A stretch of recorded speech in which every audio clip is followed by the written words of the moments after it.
In this lecture, we're going to learn about a few of the built-in concepts that we have in the C++ standard library. We're going to look at a few, but if you really need more, you can come in your favorite search engine and say the concepts library or C++ concepts library, and you're going to see a bunch of them. I think we're going to be taken to CPP reference here. And you can see all the kinds of concepts you have. We have an exhaustive list of them here, but we're going to play with a few of these just to give you a feel of how these guys work. So we're going to look at a few of the number concepts. For example, we can have a concept to test and see if our type is an integral type. We have one for floating point, we have one for signed integral, we have one for unsigned integral. We can really use these concepts if it makes sense in our C++ application. We have concepts for comparison. For example, we can test and see if our type is ordered, and this is going to see if a type has an equals operator and a not equals operator. We can test for these operators within two types. For example, if you want, you can set up a mechanism that allows you to compare dogs to cats. And you do that by putting in comparison operators between these two types. And we're going to see a few examples on this. We're going to see totally ordered, which is going to look for all the comparison operators greater than, less than, greater or equal, less or equals, equals, equals, and not equals. And we can do the same on two types. So these are things we're going to look at a little bit.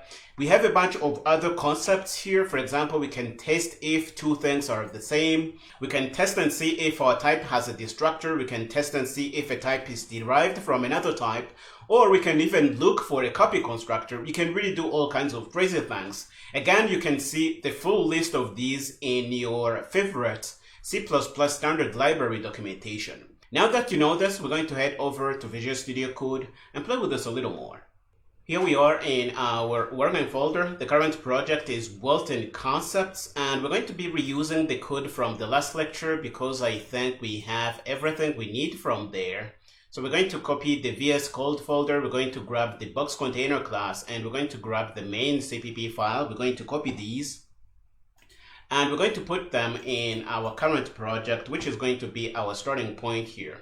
So let's crack this open in Visual Studio Code by dragging and dropping here. This is going to give us our files. We're going to have the box container class. We're going to have the main CPP file, which is really not like we wanted, but this is going to do. I think we can take out these static asserts because we don't need them anymore.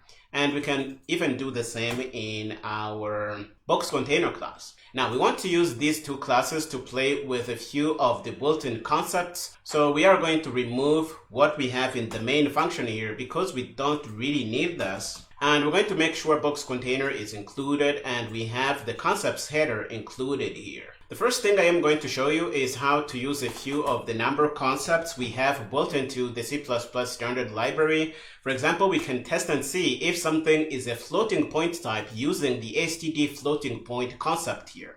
And you probably know that this is going to fail because an integer is not a floating point. And one thing I want to highlight here is that you can use static asserts to test your concepts at compile time. This is going to test and see if what we have in the angle brackets here satisfies the concept that we have on the outside here. And if the concept is not satisfied, we're going to get a static assertion failure, and you can know that your type meets your requirements. In this case, we're going to have a concept failure, so let's pass this through the GCC compiler.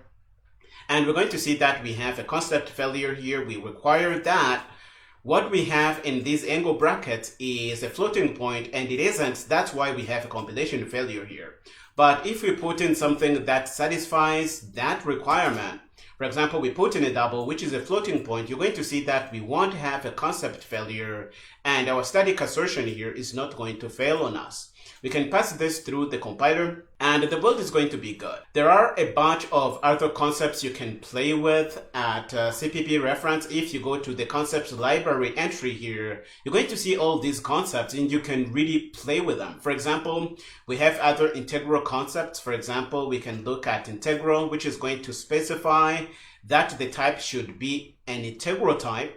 We have a signed integral, we have unsigned integral, we have a floating point. We can really do all kinds of crazy things. I'm not going to give you examples here because you can really come here and crack open any of these concepts, and you're going to have a bunch of examples you can play with here. We have a few other concepts we can use to test for equality and order. For example, we can ask if we can compare types using the equals operator and the not equals operator.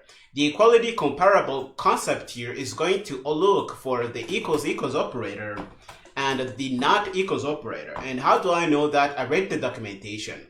If you go to your favorite search engine and paste in this concept here, let's do that. We can do that right here. And we're going to land it to Google, and we're going to look at this concept here from CPP reference. And you're going to see that it requires that we have these two operators here, equals and not equals. That's how I know that it is going to be looking for these operators. And if you don't have them, you're going to have these two things fail on you. Let's pass this through the compiler on two things that we can't really compare. But before we do that, I want you to see that this is going to succeed. So let's pass this through the compiler. And it is going to succeed because the build is good here. Let's comment this out, and we're going to try and see if we can compare a double and a string using equals or not equals. And this is going to fail because we obviously cannot do that. Let's pass this through the compiler. We're going to use GCC, our favorite here. And you're going to see that the build is going to fail. And we see that we can't compare a double to a string using equals and not equals. But we see that we have a bunch of non-satisfied constraints. And if we try to sift through all this madness we see here, we see that we require the satisfaction of same as. We have a bunch of concepts that are really required for this to be satisfied. And to be honest, this error is not good enough. I expected to see something saying that we don't have the equals operator and the not equals operator between these two things. But again, compilers are improving day by day. Hopefully, we're going to see better errors. And the promise is that concepts are going to give us better errors going forward. We just used GCC. Let's try to use the Clang compiler because it also gives a bunch of good messages, error messages. And we see the same thing. Clang and GCC are almost the same in this regard. But let's not dwell on that. The main point is that we can enforce that things be equality comparable using the STD equality comparable with concept here. If you want, you can look at CPP reference and you're going to see all the information on this concept here. We can also look for all the other comparison operators, and by this I mean greater than, less than, greater or equal, less or equal, and equals and not equals. That's going to make your type totally ordered. And we know that we can do that for int, so this is going to succeed here. Let's pass this through the compiler. We're going to use GCC because it is my favorite compiler. The build is going to be good. This is going to work just fine. But if we try and do this for our point type, if we go in, we're going to see that we have no comparison operator whatsoever. We're going to see that this is going to fail on us because we can't really compare point objects using any of the comparison operators. We can't use greater than, we can't use less than, and all the other comparison operators, and this is going to fail on us. Let's pass this through the compiler and actually see the error. And now you see that this is a little bit better. We require a bunch of operators, but this is going to fail on us. Okay, so we don't have an equals operator, we don't have a not equals operator, but they should also show the greater than and less than versions, but they're not showing those here.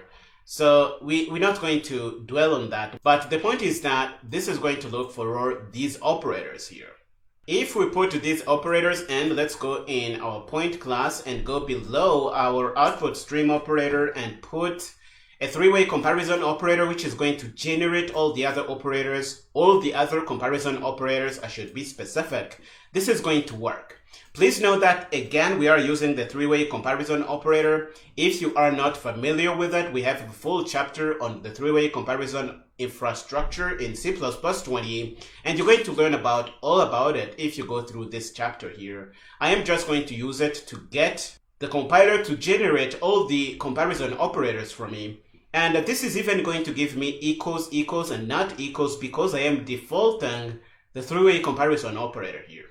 If we go back, we're going to see that compilation is going to succeed because the compiler now can see that point of int is totally ordered. And this is something you can enforce in your class templates. And this is really cool. There are a bunch of other concepts you can test for. For example, we can test if one thing is the same thing as another thing. For example, we can test to see if int is the same thing as int, and this is going to succeed. I think no need to run this, but if we try and test to see if int is the same thing as double, this is going to fail on us. Let's pass this through the compiler, and we're going to have a concept failure, which is going to lead to a compilation error, and we see our concept that failed here. This is something you can do. We can test and see if a dog, for example, is the same thing as a cat.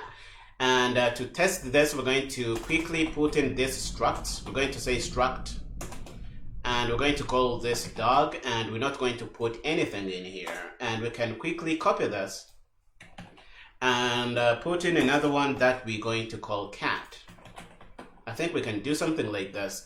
And if we build now, let's pass this through the GCC compiler. We're going to see that, why do we have these errors here? Let's see.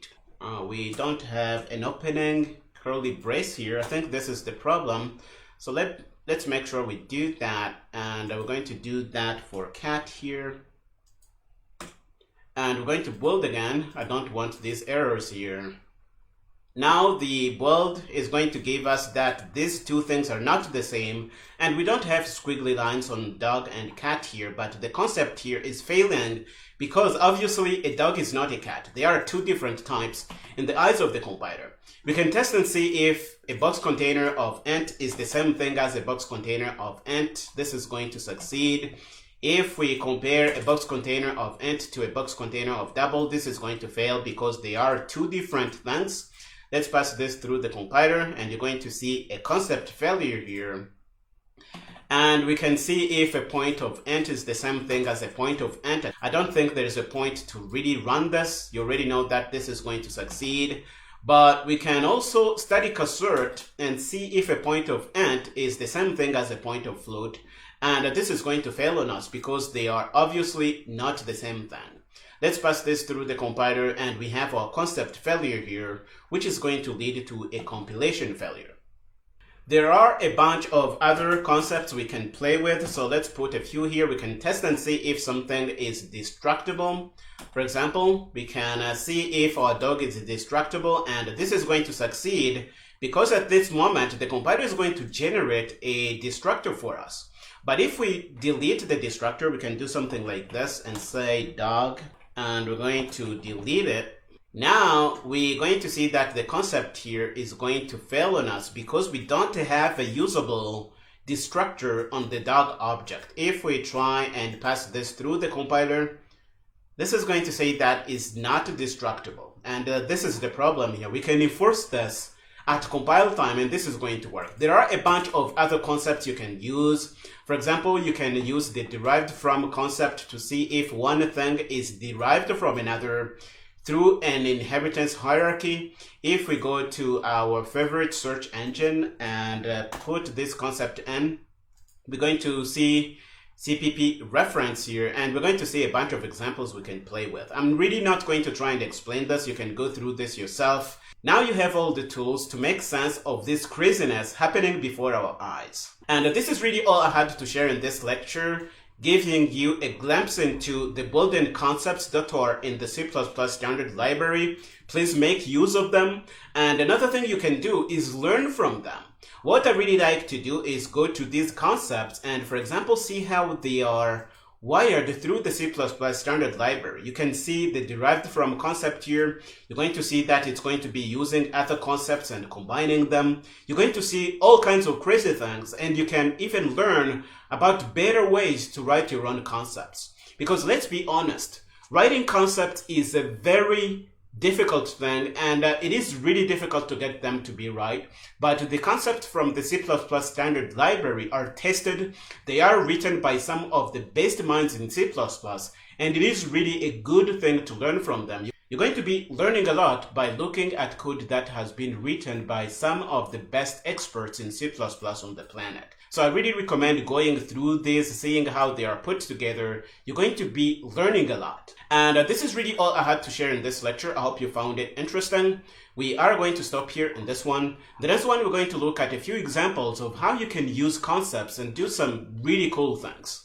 Go ahead and finish up here and meet me there.